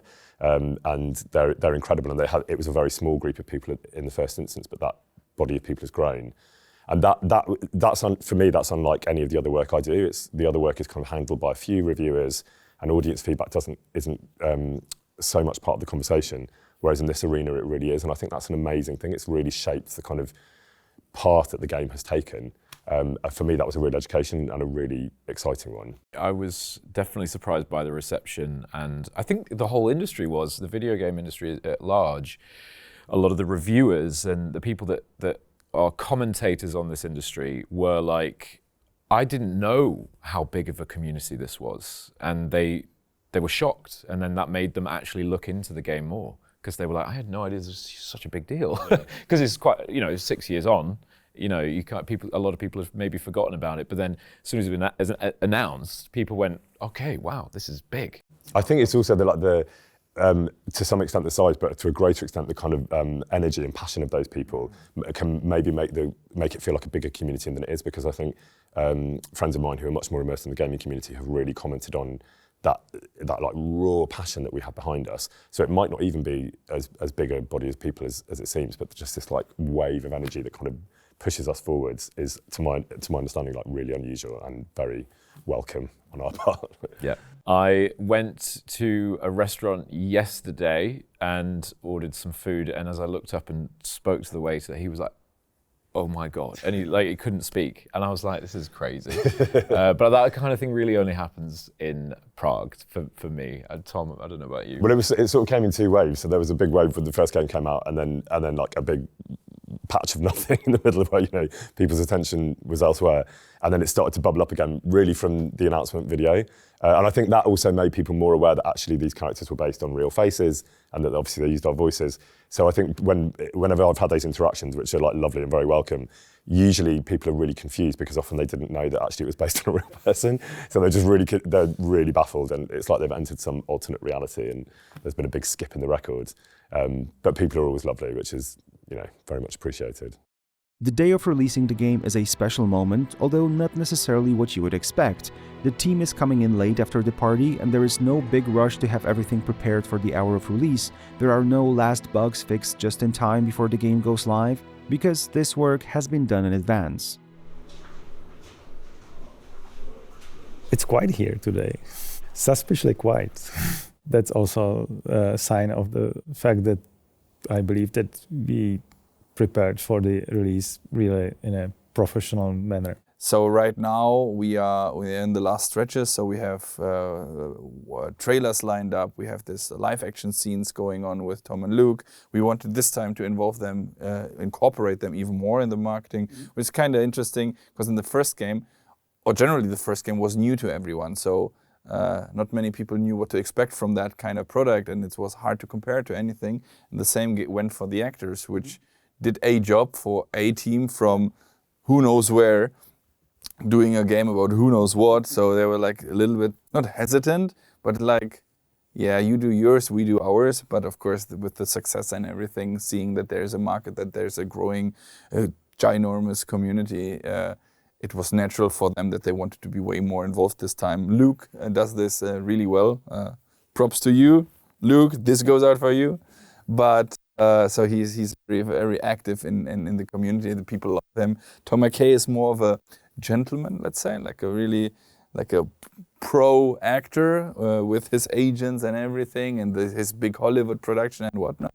So he's a little bit more reserved, but still he's out there. He's enjoying it. Oh yeah, he's enjoying it. He's out there. He's slowly but steadily getting introduced to the terrible world of social media. So yeah. We have seen the reviews, and I'm really happy about them, and I think that's great. And that's like we cleared the first hurdle, and now comes for this like final test.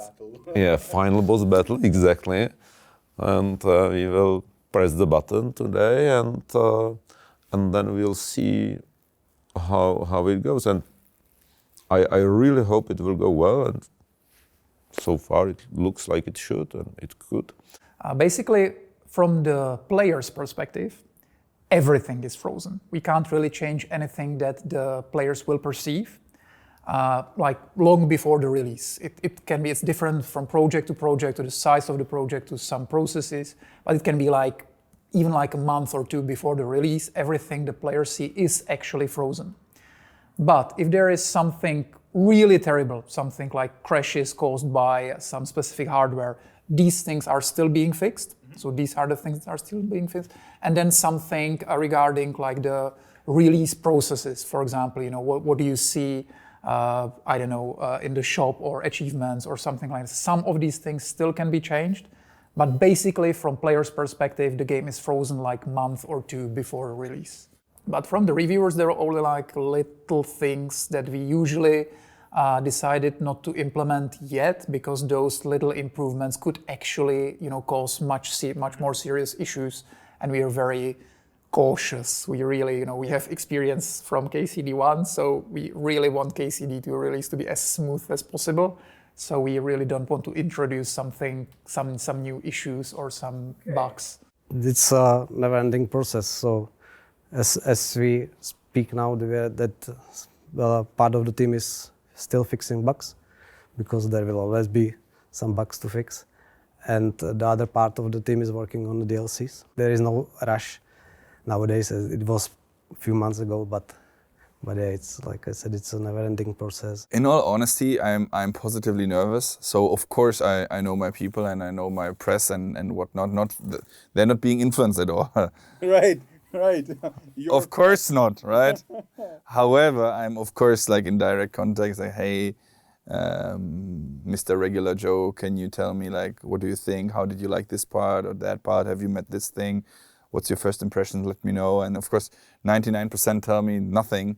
They just say, you know what, you have a hit there on your hand, and expect something great, which, well, it eases my attention a tiny little bit, but still you never know, right? What does it mean you have a hit? They're all pretty much solid in what they say. They like the product, so I'm right now eagerly awaiting what the professionals say. But I'm even more, and that is where what is even more important probably, that it is what it is. The people, the gamers, what they say once the game hits the shelf, 4th of February, right? I can promise you that that day everyone or no one will work, and everyone will be nose into the screens and looking for the reviews and the let's plays and everything. So the hype is real, and the expectations are huge. And as I said, positively nervous. Now the first reviews are out and they're amazing. I hope the reviews are good. I was sure that the game is good, but you never know with reviewers, and you never know. It's always, there is an element of chance and luck. So far the reviews are much better than I dared to hope. But then again, I am not in charge of hoping at Warhorse. That's Dan's job. If I may pull the curtain a little bit, the process of releasing a game is not as simple as just uploading a build to Steam and pressing a button. There is a review process, more or less rigorous on different platforms, and you really need to have a build that's really stable and performs well in these areas which are going to be tested. But every time you fix a bug, you roll a 20-sided dice, and if it lands on one, then you have introduced a new bug. And this new bug can be quite subtle and even more pernicious than the one that you have fixed. You might not be able to spot it immediately, but then the certification process will fail because of that. We have a release branch, which is the one that we are going to release today. That's the one that went through the certification process, or review process. And then we have another branch which contains many more fixes, because we have fixed many more bugs than we were able to push into this release version. So it might well happen that players will report to us a bug that was already fixed. It's internally fixed, but it's not on a public build yet. So our first task is to get this more polished version to the players as soon as we can as a kind of patch, and we just need to see if there are some new bugs which we were not aware of. So this is what we are going to be doing in the next week. We are going to analyzing the bugs, see what is the best way how to fix them, how soon can we get that fix to the players. What's not going to happen is that everybody takes rest of the week off and just browse the website about buying champagne.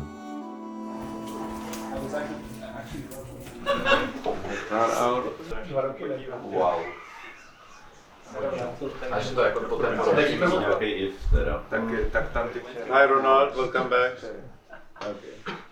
Martin, Lena just reminded us something that whoever presses the button needs to confirm with their email and the two-factor authentication. So yeah, I am in ready. Case it's going to be I am ready already. for that. Yeah, I am. Perfect.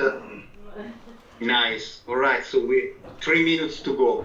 Are we in a hurry to press it? I mean, if we don't press it, why not to wait? But I think everybody who wanted to be on the call is on the call, and everybody who wanted to be in this room. Can you make more space? You have some people still on the corridor. Sure. Well, maybe Ronald or Martin, can you explain it again for the rest of the people why we are releasing it a little bit sooner? Sure. So, yeah. Or Martin, but typically we want to go through the main game and then through the back catalog as well, and along the way hopefully we don't find any gremlins in the system, but Steam sometimes shows some errors here and there, so we do this a little bit and also so that it starts to populate through the system, and hopefully F5 Valve is there to pick up things if something went wrong, but I think it looks good for us. Yeah, actually, it's not just pressing one button. We will have to. We will be pressing buttons simultaneously. We will also need to release the DLCs and soundtrack and other elements. Test the button. Okay, so let's do it, guys. 404. Okay. And here we go.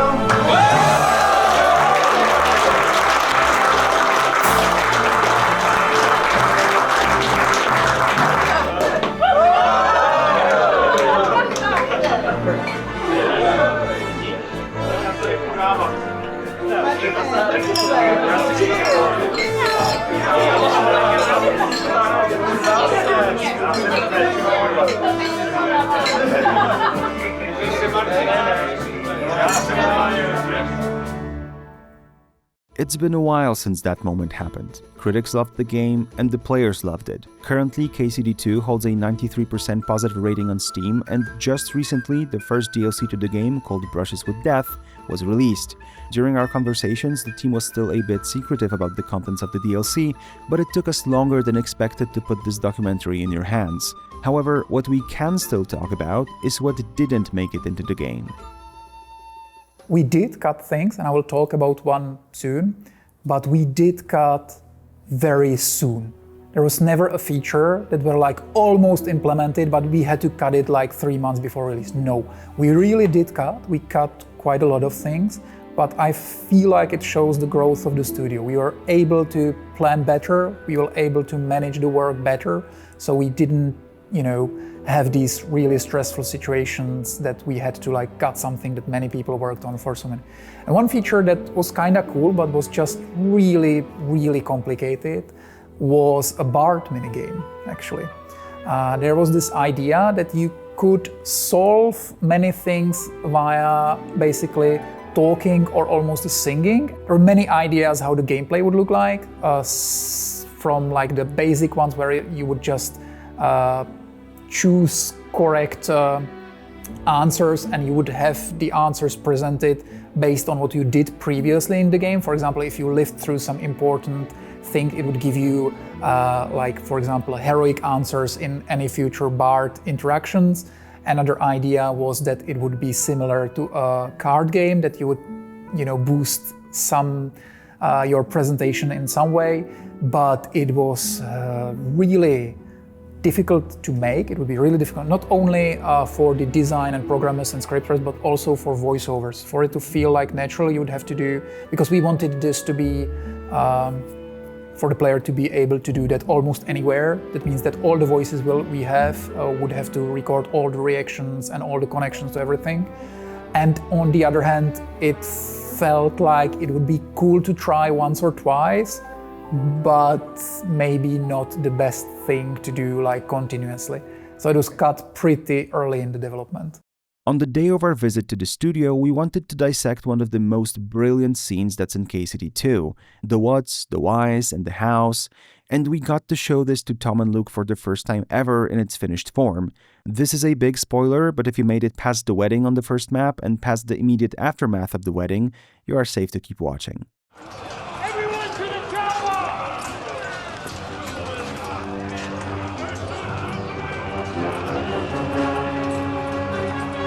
The beginning of the game was there for two reasons. One is that we immediately want to present the game like a big step up from the first game, so we wanted to show something grandiose at the beginning. That's one reason. The second reason is there's no Henry in that cutscene, so we really wanted the players to think about why is there no Henry? Will something happens in the game? So we really wanted to really give you this uneasiness of, fuck, Henry might die or something might happen to Henry. So we wanted to have that. At this stage in the story, you know that we are not afraid to hurt characters quite a lot. So we hope that you might think, okay, maybe he might die and I'm on a different version of the game, or even if he didn't die, he might be seriously injured. We still wanted for you to feel like the stakes are high. I'm still unsure whether people will accept it for it being a little bit like it's completely different from the rest of the game. Like suddenly you're somewhere and all the rules are different and stuff like that. We like to do these things to kind of throw you off balance, but most historical novels or those that I like kind of go with this idea that this is a very unpredictable time. Anything can happen. So even you know that Hans Capen probably will be alive because you played the prologue, you don't know how he will end up there. So this uncertainty, I think it's part of the thing that people like about historical novels and movies. For a long time, nothing is happening, and then things start to happen, and anything can happen. And especially in the war times, people change, sides, and it's all very unpredictable. So I think because we built this, it helps you with okay, so I know Hans Capen will be alive, and Henry will be alive, but now this guy arrived, and there seems to be a lot of agenda on the table, and how the tables will turn, what he will tell us. People say you know the ending. You don't know the ending. You know a bit of the ending, but you don't know the whole story. So I think it's actually not very harmful to tell certain parts of the future to the player. Jesus. You're only supposed to deliver a message to Trosky. Did you get it? Yeah.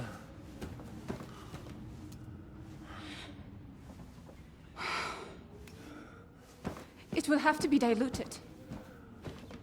I haven't seen any of this. I haven't either. His fever is getting worse. I always find they're so good with pace. If this doesn't work, I don't think he'll last long.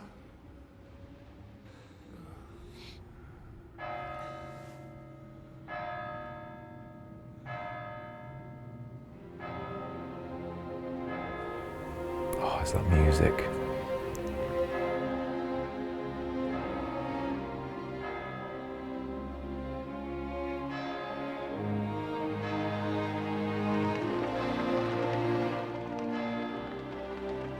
Our general approach to this scene was the people that play the game know that the Hans isn't executed by the end. It's saved in the last moments of his execution, right? But our approach to the scene when we were preparing it and when we were going through it with Luke and with Tom was imagine that it's going all the way through. Imagine that he's really going to get executed, because in your heads he is really going to get executed. He's getting prepared to being killed in a few minutes. It seems like not much, but when you see Luke sitting in a dungeon, just contemplating and looking like on the ground, being scared, it was like really natural. This like subtle performance when you can really see the horror in his eyes and the despair that he has when he's going to the pillory and looking at the noose that is waiting for him, and Henry like desperately trying to save him at the last moment, and his like voice is cracking when he's shouting.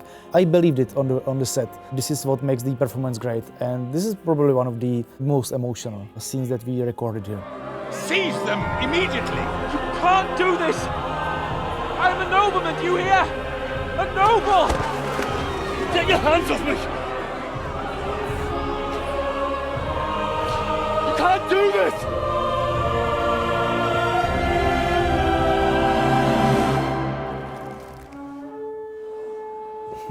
Oh, Warhorse, you bastards. Yes!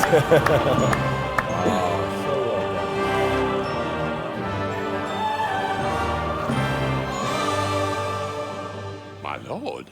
The biggest thing is, I mean, there's so many amazing elements that kind of make that what it is, but the music really, amongst all the other things, just absolutely lifts it. And that's one of the main differences, I would say, from the day that you shoot it, where I definitely remember doing that scene with you, and I remember it being, because we know each other so well and we've worked together for such a long time, that you kind of get a lot of that for free in terms of imagining your best friend about to be hung, you know. So that was sort of the easy bit, ironically, wasn't it? It was. But the logistics are just really simple. You know, it's literally, I think you were stood on a chair, and like there was more people in the motion capture stage than there would ordinarily have been. Because you don't have all those elements, all you can do is like go from the gut and give it everything you have, which I know we both did. But it really does elevate it. I mean, that is like incredibly moving. And Jan's music, it blows my mind. We had the pleasure of hearing him play it live in Redefining. Yeah. And it just, it takes it from being like, hopefully good and very good, to like really spectacular. So I salute him for that. This is one of the scenes I've been talking about because it has Latin lyrics in music. And this time it's recordare. If you look at the original Latin recordare, Jesu pie, quod sum causa, I can't remember it now. That's a bit pity. I should. But yeah, if I look up what it actually means, it's more like, you know, it says, you know, in the day when I die, remember me, God, you know, remember me, Lord. And yeah, it's why I chose this. You know, Hans Caper knows he's gonna die. He's gonna be executed, and Henry knows it too. Horrible situation.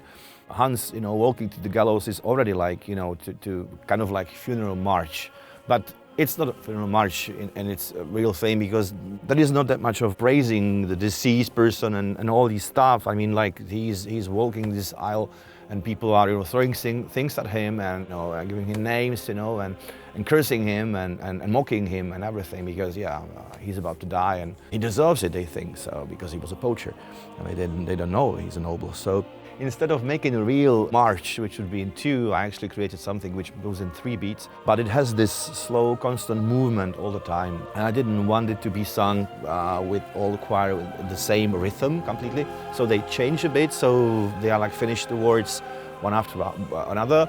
It starts with altos singing, and there are the tenors and basses like following, like almost commenting. Maybe this is like what's going on in Hans Capen's head. You know, it's like, well, my life was so short, but I've had some fun, I've had some great moments, but this can't be everything. So I tried to, you know, depict it a bit, or elevate this feeling a bit, you know, with the lyrics. But still, whatever the choir is saying, you know, and it goes up, and there is this huge build-up.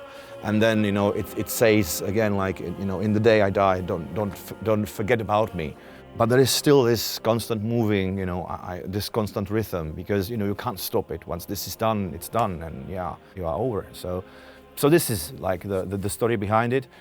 And yes, I have to say that this was like one of couple tracks when I've finished it already in my notation software, when I just put it, together somehow. I was like, well, this is probably bloody awesome. This is handled so perfectly in terms of the pace and the timing and the heaviness that it deserves, and it's just they're so bloody good, aren't they? They really are. It's an incredible scene. That's the first time I've seen that in its final form. Yeah, we've seen a rudimentary version, haven't we? But certainly nothing. I don't think it had music on it. The one that we've seen. No. Certainly not the one I've seen. It was beautiful. We're nearing the end of our journey, but the ends are always the beginnings of something else, and the same goes for Warhorse. Seeing how great Kingdom Come Deliverance 2 turned out, everyone wants to know what's next, and are there maybe any more stories to be told in the world of KCD? And the DLCs are being already worked on. There's quite a bunch coming, and I think as in the manner of KCD, usually we are bringing something super new to the game or to the experience that will enhance it. It's not just some random new skins or whatever. Well, they will be for free, but the paid DLCs will be something new that is out of the ordinary. And then we are slowly but steadily also thinking of the future.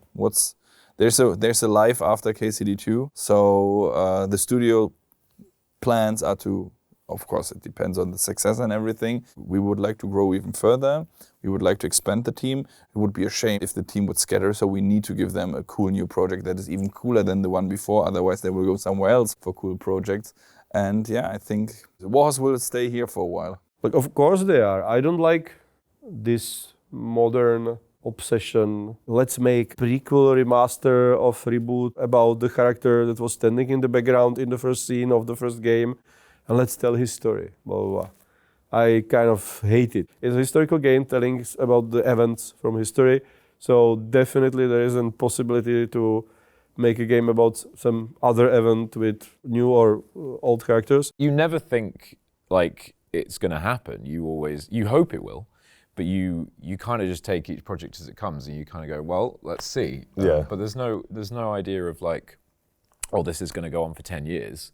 As it has. I mean, I didn't think we'd be sat here 9 years later. No, definitely not. And I think you're right, in the sense of it being a much smaller animal with KCD, the idea that there might be more, like anything, you're right, there's no guarantees that it will be a success and there will be more. Narratively, I think it was conceived as a trilogy. I think I'm right in saying that because KCD 2 is so enormous, they've kind of eaten up the second two parts of that trilogy within KCD 2. But yeah, of course, in terms of the quality of it and its potential success, there's no guarantees. Daniel Vava, our creative director, said there's always something he's working on, and I guess that's that's something I would sign right away. It's not like we have already 5 new projects in the pipeline, then we'll see which one is working. But the brainwork must already, at least for the designers, they need to have already a clear idea of where the next episode or the next travel or the next destination could lead to. So obviously KCD 3, right?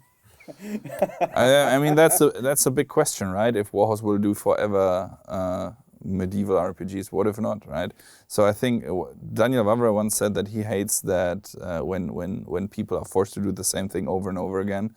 So I can neither deny nor confirm that it will continue. But what I can tell you, which you probably played it already out there, so you know that there's a conclusion in KCD 2. I don't tell you exactly what kind of conclusion, but a conclusion. I think we have to stay humble for sure. I mean, now it looks like we have a hit and stuff, but we should not forget where we come from and where we should go and keep our feet on the ground in a way. KCD 1 had several sink or swim situations. If the Kickstarter would have failed, we would never ever start even with KCD 1. We are here to stay. There are 250 people here, very qualified, very experienced, and indeed it would be waste of resources if we just let them go. We don't want to let them go. We want to stay together. We want to do some next projects. I indeed cannot be specific about anything regarding the future, but Warhorse is staying here, and I hope that for a long time. Developing the game is a really long-term project.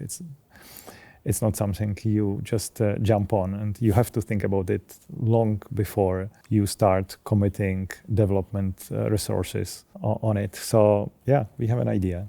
Today we are over 200 people. We are maybe 240, 50, and we are pretty much at the same situation. Again, we feel that the process that we had was adequate to the situation where we were at the time, but we feel that going forward we need to reassess this and maybe going forward evolve this process in a way that will address this new situation. I would hope we will be in position to continue creating games that we want to create and creating games that are distinct and unique, and this is the kind of games that we are good at. And there is no point for us to start developing a first-person shooter or a football simulator. Games are made by teams of talented people who work tirelessly for years to launch the best game they possibly can, yet they don't always get the chance to highlight the great things they got to do. So we thought it might be a good idea to ask one simple question at the end of every interview we held. What is your proudest achievement with Kingdom Come Deliverance 2? To finishing it, and finishing it on the time, I think is the biggest achievement we all did. For most people, and me included, it would be good Kuttenberg city. It's something which not many games tried so far. The combination of the size of the city, but still making it alive. So I'm quite happy that we managed to assemble everything together, all the different pieces, that it works and feels much better than the first one. So there's always this push to do things a little simpler. And I was the guardian of the quests in a way that I didn't allow any quest that would have this like kind of almost an MMO feel. I would never allow anything like this. And it was sometimes a heated debate, but no such thing is in Kingdom Come. Even from KCD 1, our main goal is to get people not skip the cutscenes. And so far, what we saw, nobody is skipping the cutscenes, and we already even like get this like statistics from telemetry when the programmer told me like, hey man, look, the people are not skipping statistically the cutscenes, they are looking at them. And when people are watching it and enjoying it, this is like when I kind of think that we did a good job. My personal accomplishment, I think, it's the clothing system and the way how the people just generally look. That was really worked hard on by a whole team of concept art and character art department and technical, support of our, experts and programmers and everything, because it is something super challenging and very unique. I thought that we will have to cut a lot of corners, but we were able to make the work so effective in the pipeline that we actually finished everything. People have said things about the kind of healing power of games, for want of a much less kind of dramatic way of putting it. And I know that certainly from a mental health perspective, lots of people feedback that KCD, given that it came out around the time of the pandemic, and was a real kind of balm to get them through. And so for me, I was like, most of the work you do doesn't have that power. So yeah, unfortunately, I think, and that's a real team effort. I think that no one can take responsibility for that. That's just like something we all put together that you put out into the world, and hopefully it has that effect. Putting together the first journalist gameplay event we did with KCD2, we invited 108, I think, outlets from all around the world together. There were I think 150 journalists or something like that. I was a little bit afraid because I had 10 hours of program or 11 hours of program, which is quite a lot, especially if you consider that most of the people flew in, so they had some traveling in their feet. But everyone who left the event wrote, or many of them wrote me afterwards saying that either this was an amazing day or even that it was the best gaming event they've ever been to. Probably the most painful asset to make, and with the greatest response, was the announcement event.